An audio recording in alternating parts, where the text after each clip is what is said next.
ബറാഅത്തിന്റെ രാവ് വരാൻ പോകുന്നു. ഓ ഉമ്മമാരെ, ആ ബറാഅത്തിന്റെ രാവായാൽ ഹബീബായ സ്വല്ലല്ലാഹു അലൈഹി വസല്ലം തങ്ങൾ പറഞ്ഞില്ലേ, ഖൂമൂ ലൈലഹാ വസൂമൂ യൗമഹാ. അന്ന് രാത്രി നിങ്ങൾ ധാരാളം നിസ്കരിക്കൂ, പകല് നിങ്ങൾ നോമ്പ് നോൽക്കൂ. അന്നത്തെ രാവിലെ അല്ലാഹു തആല അടിമകളെ വിളിച്ചിട്ട് ആവശ്യപ്പെടുകയാണ്, അലാമിൻ മുസ്തർസിഖീൻ, എന്നോട് റിസ്ക് ആവശ്യപ്പെടുന്നവനുണ്ടോ? ഞാൻ അവന് റിസ്ക് നൽകാൻ തയ്യാറാണ്. എന്നോട് പൊറുക്കലിന് ചോദിക്കുന്നവനുണ്ടോ? അലാമിൻ മുസ്തഗ്ഫിറിൻ, മാപ്പ് ചോദിക്കുന്നവനുണ്ടോ? മാപ്പ് നൽകാൻ ഞാൻ റെഡിയാണ്. ഇതുപോലെ എന്നോട് പ്രയാസങ്ങൾ നീങ്ങിക്കിട്ടാൻ ദുആ ചെയ്യാൻ ഉള്ളവനുണ്ടോ? അവന്റെ പ്രയാസം നീക്കിത്തരാൻ ഞാൻ റെഡിയാണ്. ഇമാം ശാഫഈ റളിയല്ലാഹു അൻഹു ബറാഅത്തിന്റെ രാവ് ദുആക്ക് ഇജാബത്തുള്ള രാവാണ് എന്ന് പറഞ്ഞത് വെറുതെയല്ല. ആ രാവിൽ നന്നായി ദുആ ചെയ്യാൻ സമയം കണ്ടെത്തണോ? പതിവ് പോലെ 3 യാസീൻ ഓതുന്ന സ്വഭാവം മഗ്രിബിന് ശേഷം അതേ 3 യാസീൻ ഓതണം, സൂറത്തു ദുഖാൻ ഓതണം. എന്നിട്ടോ റബ്ബിനോട് ദുആ ചെയ്യണം. കാരണം ആ രാവിനെ കുറിച്ച് ഖുർആൻ പറഞ്ഞത് എന്താണ്?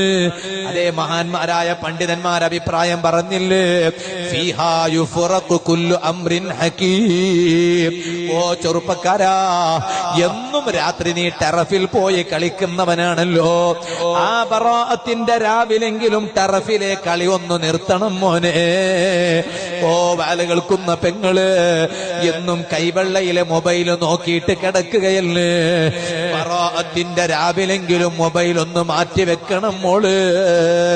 കാരണം ബറാഅത്തിന്റെ രാവ് അതേ 1 വർഷത്തേക്കുള്ള നിന്റെ അവധി നിശ്ചയിക്കുന്ന രാവാണ്. നിന്റെ റിസ്ക് തീരുമാനിക്കപ്പെടുന്ന രാവാണ്. നിനക്ക് ആരോഗ്യം വേണോ രോഗം വേണോ തീരുമാനിക്കപ്പെടുന്ന രാവാണ്. അടുത്ത വർഷത്തിനിടയിൽ നീ മരിക്കണോ അല്ല അടുത്ത വർഷം വരെ ജീവിച്ചിരിക്കണോ തീരുമാനിക്കപ്പെടുന്ന രാവാണ്.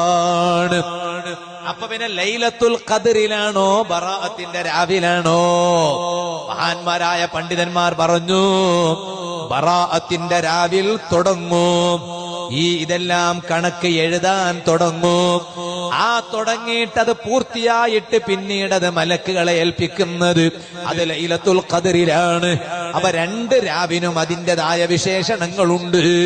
അങ്ങനെയാണ് പണ്ഡിതന്മാർ അതിനെ ഏകോപിച്ചിട്ടുള്ളത്. ഇരിക്കട്ടെ, ഞാൻ അതിലേക്ക് കടക്കുന്നില്ല. ഇത്രയെല്ലാം മഹത്വമുള്ള രാവിൽ പോലും അല്ലാഹ് ചില വിഭാഗം ആളുകളെ തീരെ പരിഗണിക്കുകയില്ല. ഞാനും നിങ്ങളും നന്നായി ഭയക്കേണ്ടതാണ്. ബറാഅത്തിനോട് അടുത്ത് നിൽക്കുന്ന സമയത്താണ് ഞാനും നിങ്ങളും ഉള്ളത് കേട്ടോ. ചില വിഭാഗം ആളുകളിലേക്ക് അല്ലാഹു അന്ന് തീരെ നോക്കുകയില്ല. അതേ കൽബ് ഗോത്രത്തിലെ ആട്ടിന് രോമങ്ങളുടെ എണ്ണം അനുസരിച്ചിട്ടുള്ള ആളുകളെ ബറാഅത്തിന്റെ രാവിൽ അല്ലാഹു തആല നരകത്തിൽ നിന്ന് മോചിപ്പിക്കുമെന്നാണ് ലോക നേതാവായ നബി സല്ലല്ലാഹു അലൈഹി വസല്ലം തങ്ങൾ പറഞ്ഞത്.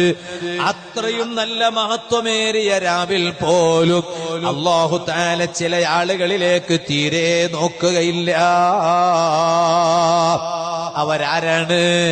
മാതാപിതാക്കളെ മനസ്സ് വേദനിപ്പിച്ചവനുണ്ടോ? കുടുംബ ബന്ധം മുറിച്ചവനുണ്ടോ? അതുപോലെയുള്ളവരിലേക്ക് അല്ലാഹു തആല അന്നും അവരിലേക്ക് നോക്കില്ല.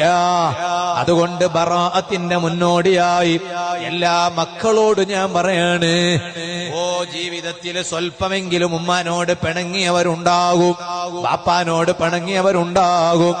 ഉമ്മാനെ വേദനിപ്പിക്കണോന്നല്ല, ബാപ്പാനെ വേദനിപ്പിക്കണോന്നല്ല. ചിലപ്പോ ടെൻഷനായ സമയത്ത് ഉമ്മാനോട് ഒന്ന് ഉയർന്ന ശബ്ദത്തിൽ സംസാരിച്ചിട്ടുണ്ടാകും, ബാപ്പാക്കൊരു കുത്തുവാക്ക് പറഞ്ഞിട്ടുണ്ടാകും.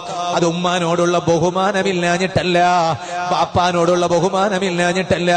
ചിലപ്പോ ടെൻഷൻ അങ്ങ് കൂടിയപ്പോൾ അതേ ഒച്ച വെച്ചിട്ട് ഉമ്മാനോട് ബഹളം വെച്ചിട്ട് സംസാരിച്ചിട്ടുണ്ടാകും. ബാപ്പാക്കൊരു കുത്തുവാക്ക് പറഞ്ഞിട്ടുണ്ടാകും. അതുകൊണ്ട് എല്ലാ മക്കളോടും ഞാൻ പറയാണ്, ബറാഅത്ത് വരാൻ പോവാണ്. ഈ വരുന്ന 2-ാം തീയതി പകൽ കഴിഞ്ഞിട്ടുള്ള രാത്രി. അതിനു മുമ്പ് തന്നെ ഉമ്മാന്റെ കൈ പിടിക്കണേ, ഉമ്മാനെ അടുത്തിരുത്തണോ.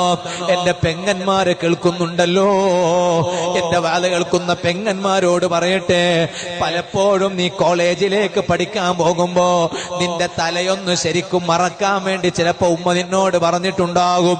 അത് നിനക്ക് കിരികിരിയായിട്ട് തോന്നിയിട്ടുണ്ടാകും. അപ്പൊ നീ ചിലപ്പോ ഒരു വാക്ക് ഉമ്മാക്ക് പറഞ്ഞിട്ടുണ്ടാകും. എന്താണ് ഈ ഉമ്മ വല്ലാത്തൊരു കിരികിരിയല്ലേ, ഈ ഉമ്മ ഉണ്ടായത് കൊണ്ട് ഞാനങ്ങ് കുടുങ്ങിപ്പോയി എന്ന വാക്ക് പോലും ചിലപ്പോൾ ടെൻഷനായിട്ട് നീ പറഞ്ഞിട്ടുണ്ടാകും. അത് ഉമ്മാന്റെ മനസ്സിനെ വല്ലാതെ വേദനിപ്പിച്ചിട്ടുണ്ടാകും.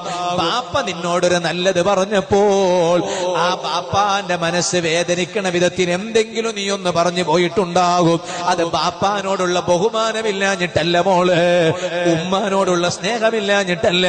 ഖറാഅത്തിന്റെ മുമ്പായിട്ട് ബാപ്പാനെ ഉമ്മാനെ നിങ്ങൾ അടുത്തിരുത്തണം.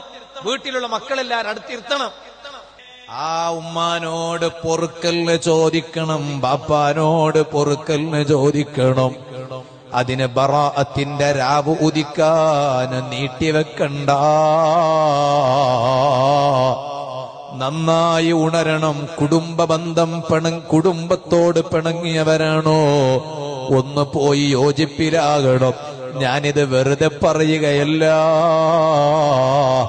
അങ്ങനെ നല്ലവരായി ജീവിച്ച് ഈ വരാൻ പോകുന്ന വിശുദ്ധ റമളാനിനെ വരവേൽക്കാൻ ഒരുങ്ങണേ.